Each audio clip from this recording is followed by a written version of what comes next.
Hey guys, it's SomberShadow001, back at it again with the video games, and back at it again with Destiny 2, and oh boy, there is a lot we need to talk about today. Specifically today, of all days, Bungie released a Vidoc or whatever you want to call it, for Beyond Light, and of course, the subsequent season that will be coming with Beyond Light. And I have to tell you guys, I've not been this excited in so long. Oh boy. So the first thing we're going to talk about, of course, we know about Beyond Light. Everything they mentioned about Beyond Light is stuff we've kind of already known before.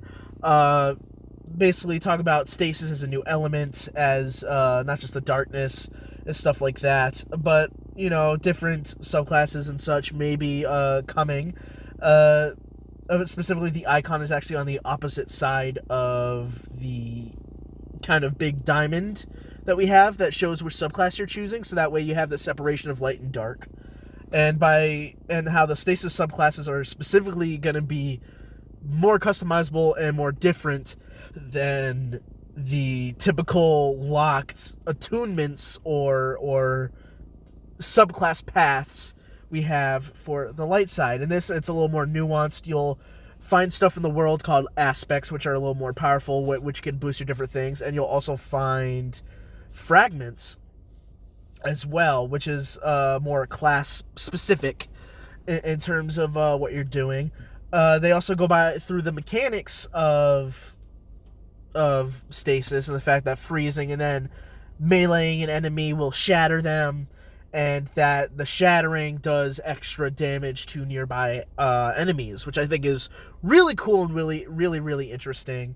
They talk about Europa as a whole, how it's one of the bigger destinations we've ever had, and something that I found pretty interesting was the fact that there's going to be dynamic weather, which is pretty cool. I'm not sure if that's going to be on some of the older gen stuff. I know on next gen tech that's definitely going to be a thing. I don't know if it's going to be on stuff like a PS4, stuff like that, because I don't know about you guys, but I did not get a PS5 because I don't have that kind of money. I'm not going to spend a ton of money just to get a game system right now. I'm going to wait a little bit. But who knows? Maybe it is in the PS4 version. I will say, man, I commend Bungie for all the work they've been doing, especially through COVID.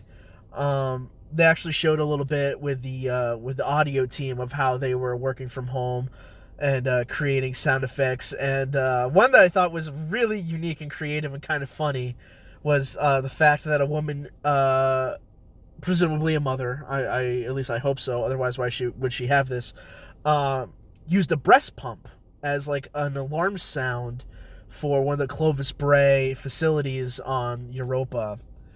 And speaking of Clovis Bray, oh boy, so the raid, really all we know is the raid date is the 21st, which I believe is 11 days after the release of Beyond Light, and that's about it. I know there's a lot of speculation saying that Clovis Bray might be a boss or something like that, or we're going to face some exos. Apparently there was some lore and stuff revealed with the collector's edition of Destiny to Beyond Light that people have been getting, where it turns out he's been interfacing with the dark, or it's heavily implied that he's been interfacing with the darkness, and that's where he got the ideas for exos. So who knows? It could be very interesting. I'm very interested to see what becomes of that. And then that's really it for Beyond Light, because it's stuff that we already know. Now, and of course, the Cosmodrome. I almost forgot the Cosmodrome. They showed the new character, Shah Han, who is not ULDREN, unfortunately. He's just someone else. He is a hunter that looks after the Cosmodrome. And what I found out is actually the new light experience that we got with Shadowkeep will, or no, not with Shadowkeep. We might have even gotten it earlier. The new light experience will be extended due to the map being a ton bigger. Instead of relegated to that first mission, you will have what looks like a whole quest line. And here's one thing that I do appreciate, and you can see it in one shot in the Vidoc, which is they show the Omnigul strike. But the good thing is, it's not a full remaster of Omnigul strike. It's someone different, because they want to keep that story. Omnigul is dead. We killed Omnigul. And I think that's pretty cool that they kind of retooled it and changed it into something else while it's still being, like, fundamentally the same strike. So I think that's going to be cool. And when they bring back Devil's Lair, I wonder if they're going to do something similar. So that'd be very interesting. But we're going to get into the real meat and potatoes and the stuff that people have been waiting for a while. And that is Season of the Hunt, which is the seasonal content coming with Beyond Light. And this is what I'm the most excited about. First of all, I'm going to say this. I'm going to get all up in this camera. I called it. I said it was going to happen in the season, and I called it. And now you're going to find out what I mean. ULDREN is back. ULDREN is back. And when I saw this, I was at work at the time watching this. And when I saw ULDREN pop up on the screen, I audibly screamed and jumped out of my seat. I was so happy, and I was right that ULDREN was going to be a seasonal thing. I thought he was going to be in Season of Arrivals because we didn't know what was going to happen then at the time.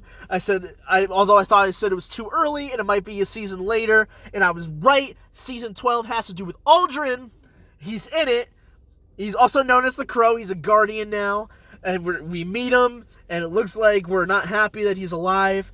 But the main villain of this season, which also has me so excited, is Xivu Arath. Now, if you don't know who Xivu Arath is, that is the other sister of Oryx that I could not name at the time because I couldn't remember her name. All I knew was Savathun at that point, but now I know it's Xivu Arath. She is now present, and I think that is pretty damn cool. She is now part of it. She's helping Savathun, and basically what that seasonal lore is going to be is the fact that she is building an army of corrupted enemies. She has like this hive growth that turns combatants into these crazy, insane, hyped up versions of themselves, and Osiris is going to be a main focal point as well, helping us fight them, which I think is just awesome. And basically, it is another public event, of course, I know. It's called, I believe there's like these different things that they call, not cryptoglyphs, but cryptoliths? So there's, like with an L, there's a cryptoglyph, which is the thing that we have in, on the moon, that we got from the, I believe, In the Deep mission from Shadowkeep. And then this is a cryptolith, which is very similar, but it's just a big tower, and apparently it's attracting Fallen and Cabal and everybody and corrupting them, and it looks like it's on the Dreaming City, which is even better, so maybe we're getting a collusion to the Dreaming City story, which unfortunately gets rid of that theory that someone had a while ago, which makes me sad because it would have made so much sense to me, in the fact that they thought Season 15 was going to have to do with Dreaming City, hence the 15th wish. And that's why it would be Season 15, but unfortunately, it looks like that's not the case. I am happy. I am happy that ULDREN's back, who's now going by the Crow, which was what he was originally going to be, way back and before the development of Destiny 1. And it looks like he might be part of the Hunter Vanguard, or might become a Hunter Vanguard. So that'd be interesting to see, definitely. I also like how they're kind of playing up the fact that you don't know what's right and wrong anymore. You thought you had this path that was destined, and maybe that's not it. Why can't we go to the darkness? I like that. There's a little bit of questioning between you and the Vanguard. The Vanguard's kind of split on what's going on. And I have to say, I'm really interested to see where the story goes and what we are going to see as a whole. I am extremely interested. I have no idea what's going to be coming. And hopefully it's amazing. And of course, there's a roadmap for a ton of stuff. We're going to be getting a new strike called the Glass Tower, I believe, or something like that. Or no, the Glassway. That's what it's called, the Glassway. And then we're going to have the raid, obviously. We're going to have something called Empire Hunts, which I don't know what that is. It sounds similar to Baron Hunts. Maybe it's the lieutenants of Aramis who have, like, the darkness powers, who have stasis. So that could be interesting. There's, of course, a new seasonal artifact, which looks like some sort of hive wand. And, of course... Dawning and such, and of course many more. They even share at the bottom of that roadmap all the exotics that will be available. And I was surprised to see an exotic that has not been mentioned at all. A new exotic, and it's a weapon called Duality. Now, if this weapon doesn't have a darkness and light mode, I'm gonna be pissed.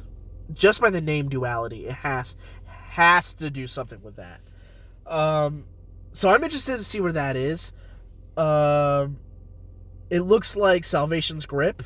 There's a Salvation's Grip quest, they said, and it looks like it might not be part of the raid. I have no idea. We don't know what the raid weapon is. Of course, we have the Lament, which is the chainsaw sword. I was going to make a previous video about all the exotics, and I ended up not doing it for the sake of time that I had. It sucks because I even have it recorded and stuff like that. I just didn't have any footage. But I think it's interesting, all the exotic armor pieces and weapons that we're going to be getting. So I'm really happy to see where this goes and what's going to come from Beyond Light, as this is the start of a new trilogy. So who knows what will come. But I have high hopes, and I'm really excited to see what's going to happen. Anyway, guys, that's it. Make sure to comment. I messed that up. Make sure to like, comment, and subscribe. And Apagando Las Luces.